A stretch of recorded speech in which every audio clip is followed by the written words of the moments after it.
like everybody to welcome on stage Sam Hart. Thank you Sam, for being here. Oh, sorry. Yeah, give me a second. Go ahead. Yeah. Sam is an alto saxophonist and composer who grew up in New York City. And he completed his undergraduate studies at the University of Miami in 2017. In July 2017, he played in the Gonzalo Rubalcaba Quartet, which was the headliner in the Sunny Jazz Festival in Cassandra, Greece. Sam has also performed with jazz greats including Joe Lovano, Phil Wood, Arturo Farrell, John R., John Davis, and John Gordon, Brian Lynch, with Cliff Gordon, among others. And today he's presenting his 2 Minutes to Midnight project. And in his committee, we have the pleasure and honor to have Maestro George Garzon. Please welcome George. All for you, Sam. Thank you. Thanks for being here. So this is my project, 2 Minutes to Midnight. And basically, I wanted to find a way to voice mine and many others' frustrations with the current administration we have in the US right now and all the problems we've been seeing throughout the world. And I wrote a 4-movement suite, and each of the movements focuses on a different theme, a different problem. And through some research of what I wanted to exactly tackle with this project, I came to this theme of this doomsday clock. I'm not sure if many of you are familiar with this, but I discovered it through some interviews I watched and read of Noam Chomsky. And so basically this clock is it's a universally recognized indicator of the world's vulnerability to catastrophe from nuclear weapons, climate change, and new technologies emerging in other domains. And a little background on the clock, it was created by the Bulletin of the Atomic Scientists, and they were founded in 1945 by University of Chicago scientists who helped develop the first atomic weapons. And they used this imagery of apocalypse, which is midnight on the clock, to convey threats to humanity and the planet. And so the decision to move the minute hand of the clock is made each year by the Bulletin's Science and Security Board, which consists of 15 Nobel Prize winners and many others, very informed, intelligent people.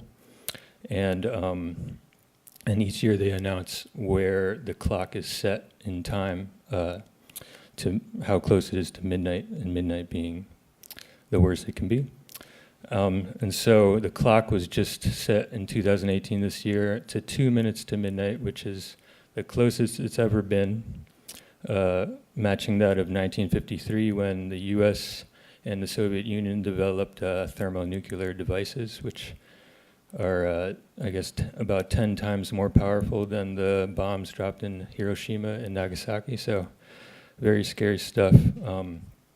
And so I use this doomsday clock as the overarching theme of my whole suite. And I'll just get right into it. So the musicians I have on this suite are Ben Baker on cello. He's on the 2nd and 4th movement. And then Kento Subasaka on piano, Tyrone Allen on bass, and Evitar Slivnik on drums. And they're on the whole thing. Okay.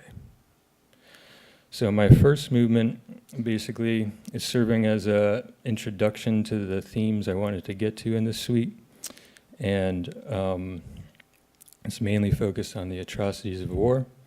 And I was, while trying to figure out how I wanted to connect all this material, I came across Francisco Goya's 3rd of May, 1808 in Madrid, which I'm sure many of you know. It's one of the most beautiful and breathtaking and also tragic paintings in history.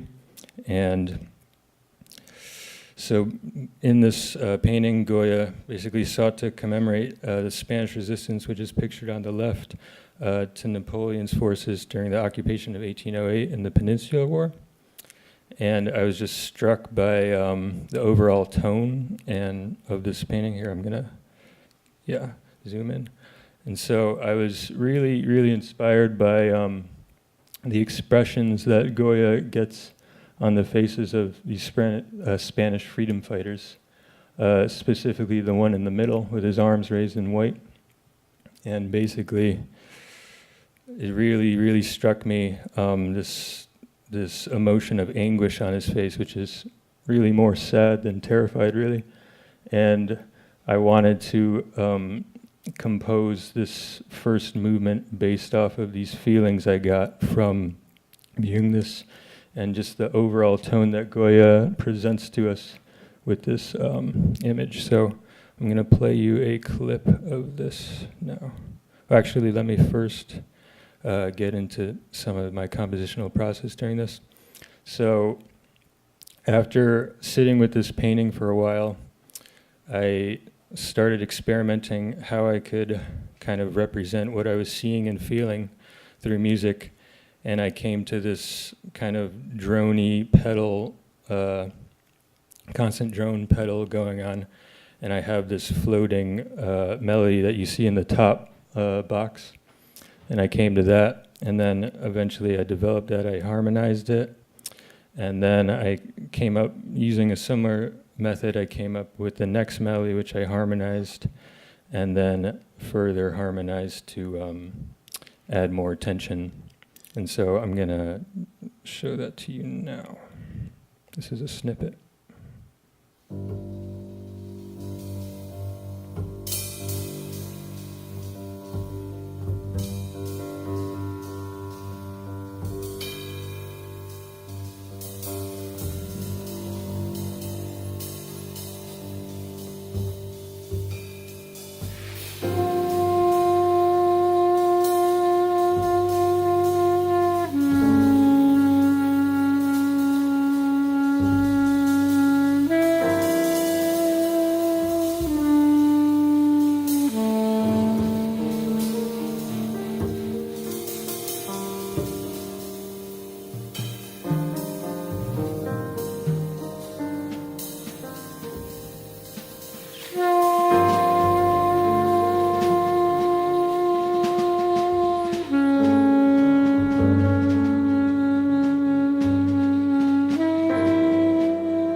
I just wanted to note that while I was composing this, the way I constructed that second melody that you heard was I wanted to have a downward, slowly downward movement, and to represent the fallen Spanish resistance.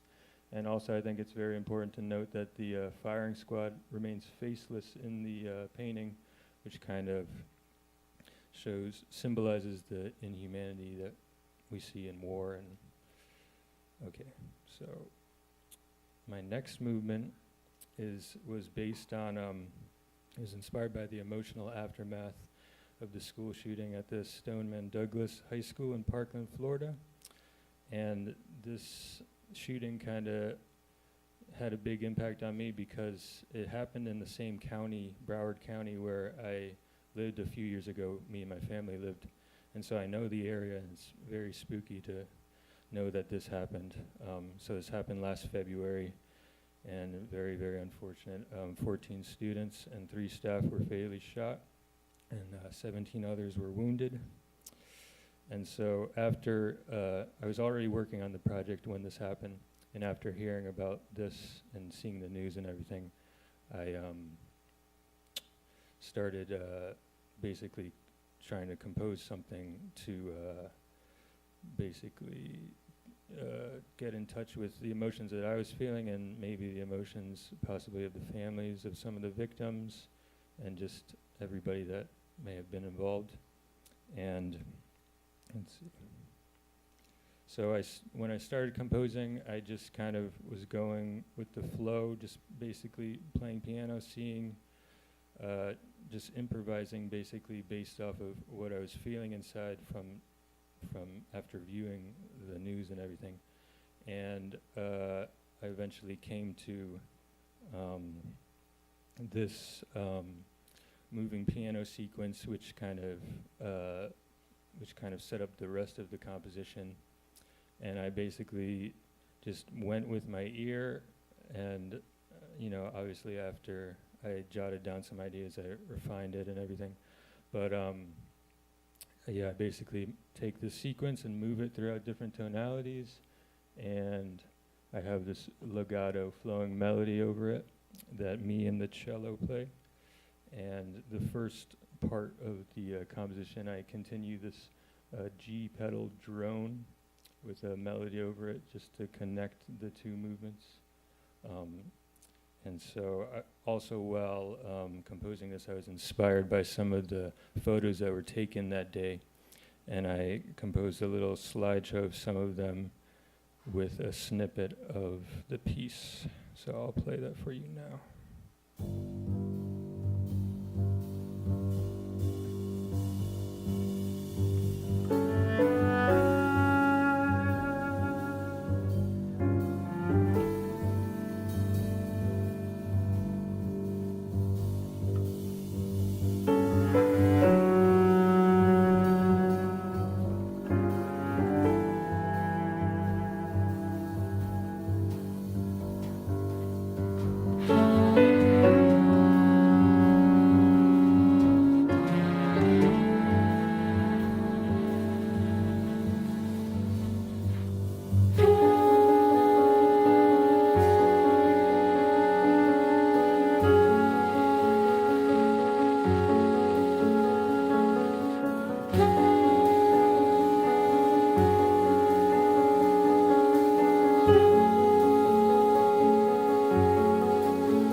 Thank you. Okay, so moving on to the third movement. This movement is directly connected with the first movement, as with the painting that I was inspired by. I was inspired by Pablo Picasso's Massacre in Korea, and he basically used Goya's 3rd of May as a template for his painting, as you can see on the top right. but you know, he took his own spin on it. And this was happening during the war in Korea in the 50s.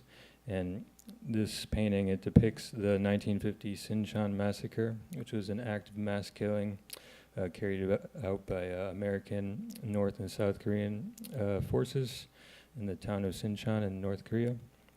And this is one of Picasso's more political works, others being Guernica. And the art critic Kirsten Hoving-Keen, I hope I said that right, says that it was inspired by reports of American atrocities and considers it one of Picasso's communist works. And so, as with the 3rd of May, I was also inspired by the expression that Picasso was able to capture on the faces of the victims. And it really struck me, as did the 3rd of May. And he really, here, let me zoom in on it. He really, took it in his own way, with his way of expressing the anguish that they must have been feeling. As you can see with the twisted and distorted faces of the women on the left. Really sad, really heartbreaking. And so I was inspired to write. I kind of wrote this freer piece to kind of represent this whole idea of war, and almost maybe elements of it can invoke maybe a scene of a war zone. And I think it's also very important to note the way he depicts the soldiers on the right. They're almost cartoon-like. It's as if Picasso is mocking the idea of war. And so I thought that was very interesting to take into consideration. And so when I was composing this, I continued this G drone kind of pedal, and I have this recurring theme from the first movement to start it off, and it's me and the piano playing this rubato over the drums and bass playing a faster kind of swing, not swing, but just fast-paced beat of sorts. And then the section that I'll play for you is on the left where the melody starts, and I wanted to complement the first movement, had a downward movement. So this movement has a slow upward movement with the melody, and I compose in a similar way, just messing around with the drone and seeing what tonalities I liked and what I thought may depict the image. And I started with the melody and then harmonized it. And halfway through I changed the bass pedal to an F just to create more tension that I was looking for. So I'm going to play part of the melody and a little bit of the improvisation that we got into.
Thank you. Okay, so after all this really kind of tragically themed movements, I wanted to end this suite on a little bit more of a positive note. Basically, my fourth movement was inspired by this idea that, light is always going to overcome darkness in the end.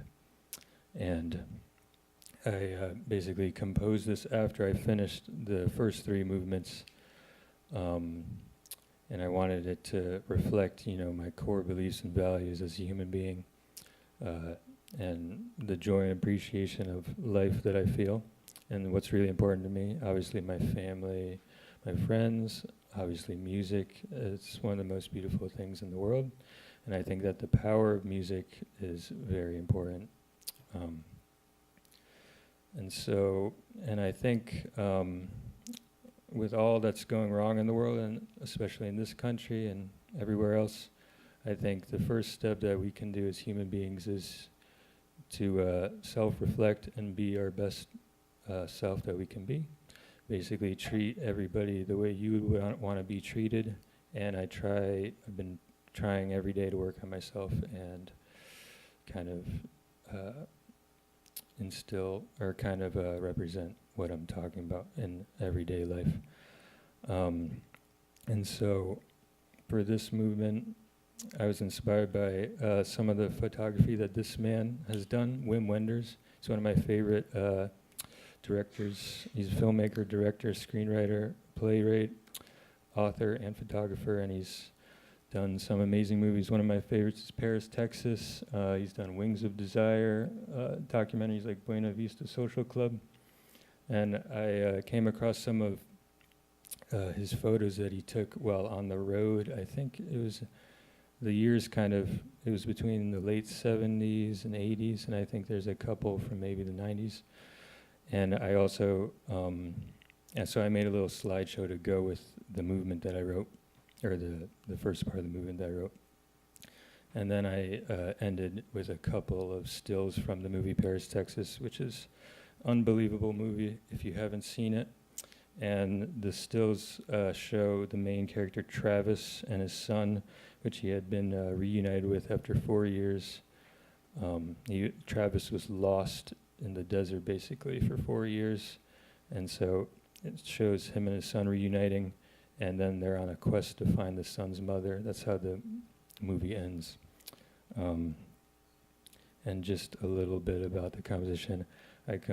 The melody of the composition is in the bass and cello, and then I join about halfway through with them, and I have the piano playing this rolling sequence. And basically, I gave him these notes that you see, and I let him experiment with where he wanted to place them.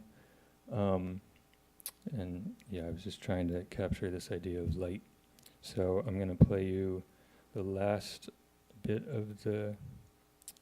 of my project with some of Wim Wenders' photos, and this is the beginning of the fourth movement.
Thank you.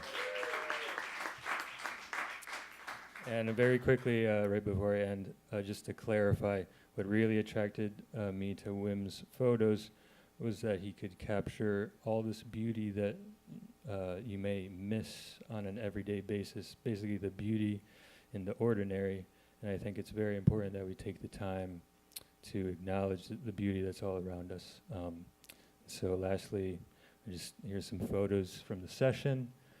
We got Daniel Bubai, who engineered the session. He did a great job. Here's all the musicians. And lastly, just a few thank yous. Obviously, a big thank you to my advisor, Marco Pignataro, for a great semester. You really helped me along with this project and gave amazing feedback and input. So thank you, Marco. Give him a round of applause. A big thank you to Danilo Perez for an incredible year of learning, and all the lessons that he taught us were very, very valuable, and I really appreciate the time that I got to spend with you. And of course to Terry Lynn Carrington as well. She was a really great teacher this year, and not only her and Danilo, not only did they teach us a lot about music, but a lot about life as well. So a big round of applause for them too. Big thank you to George Garzone for making it out today, being on my committee. And I got to study with George last semester, and it was really wonderful. And I've always been a huge fan of your playing, and it's really great to be able to spend a little time with you. So thank you, George. And of course, a big thank you to all the faculty that's part of the BGJI, and all the BGJI staff and students, and of course the musicians on my project, and the engineer Daniel, and the assistants Janine and Sebastian who helped during the recording. And yeah, that's it. Thank you. Sam Hart. Wonderful. Thank you, Sam, for this wonderful presentation. I would like to open the floor. We would like to comment or question anything first.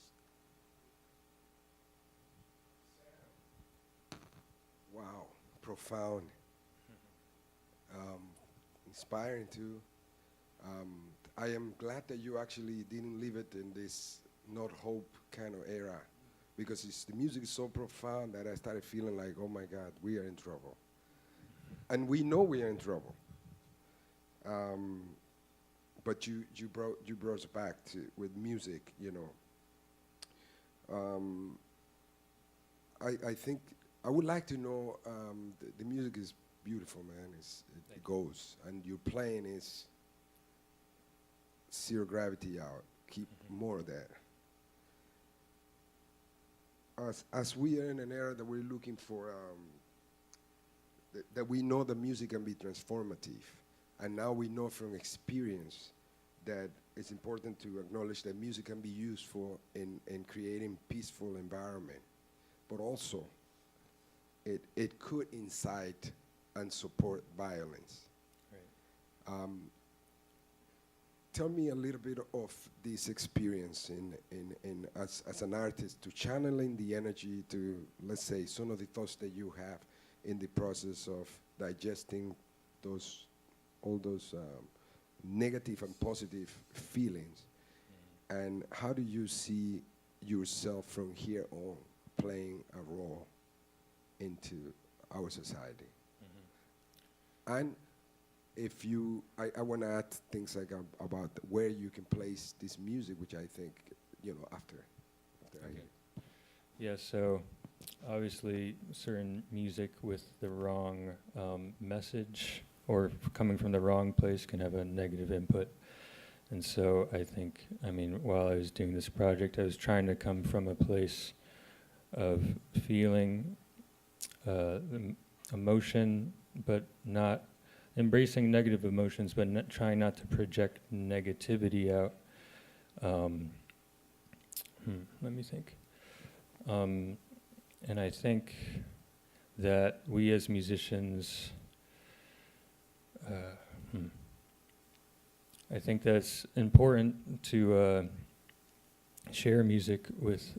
I think music, first of all, is just a very positive, like just creating music in and of itself is a very positive thing for the world, obviously. And so just the act of doing that is already great. And I think spreading music to different areas, maybe areas of with a lot of poverty, where they don't have a chance to hear different types of music, where they're surrounded by a lot of negative stuff that we can hear maybe on the radio today and stuff like that. I think trying to share more music that has more positive values associated with it is a great place to start, making a little bit of an impact in the world. So I don't know if that satisfies your question. That's definitely a great direction. The other thing I would recommend, there's a lot of foundations and also projects that are accompanying to this vision that you can, if you can contact them. Right. And really, you know, from the art therapy perspective, from the painting, from this kind of the music that you are presenting has also a very deep film scoring quality too.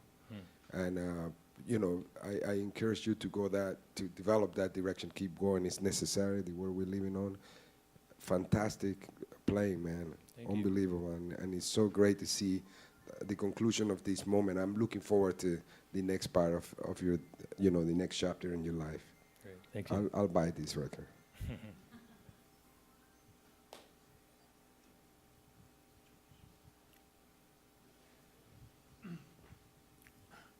Sam,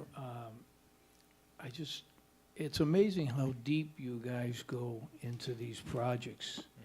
I don't know if I could ever fathom myself running that far into my humanistic self, but it's really sitting here is like hearing about Argentina and then seeing the situation here you're talking about. And the thing I'm getting out of this, I just wanted like a few points. The thing I get from this whole thing is how you brought that darkness to the light, like Danilo said, it's perfect. And I always tell everybody, you know, no matter what happens to you in life, you always have this availability to pull out of it.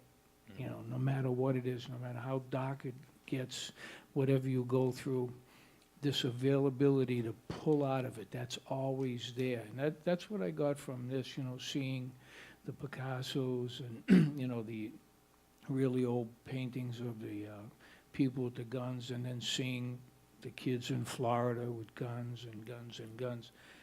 And I don't know, the thing I got from this is that darkness to light, and then the availability to be able to pull out of it and push on. That's something that struck me.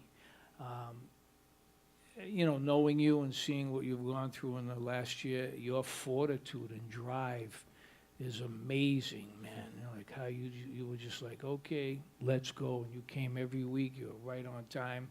And, you know, to talk shop for a minute, you have this, and I don't hear this in many alto players, you have this soprano-like sound on your alto. When I heard that, I was like, oh, you must be playing soprano. Then I realized it was alto. So, I mean, I know it's a musical woodwind thing, but, you know, that's you. That's what I get from you, this beautiful, soft sound. You don't hear many people play. The last person I heard like that was my teacher, Joe Viola, who could make the soprano sound like an oboe, and you just did that. So I think, you know, in closing, you're going to be a success story. Don't forget me. Thank you.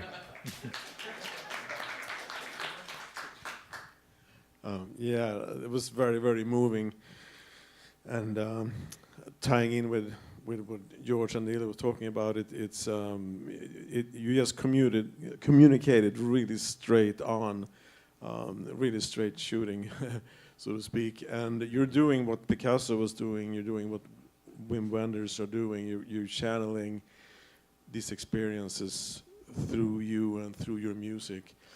And in the larger sense, that's what we all the artists should do, because this is a special gift that we take for granted, but that not other people can do. So that's our responsibility, I think, to do what you did. Just challenging that and make it audible in your case, or visual if it's a visual artist. It was very deeply moving. You know, one thing that really struck me was the girl in the middle of Picasso's painting. she was the only one that looking straight at you with kind of no expression. Yeah. Do you know anything about that? I don't know anything about that. It kind of struck me as well. And I tried to do a little research as to what people thought about it, but I couldn't find too much. But It was like humanity looking back at you. Yeah, like, yeah. why? Or something. I don't know. yeah, Thank you so much. yeah, thank you.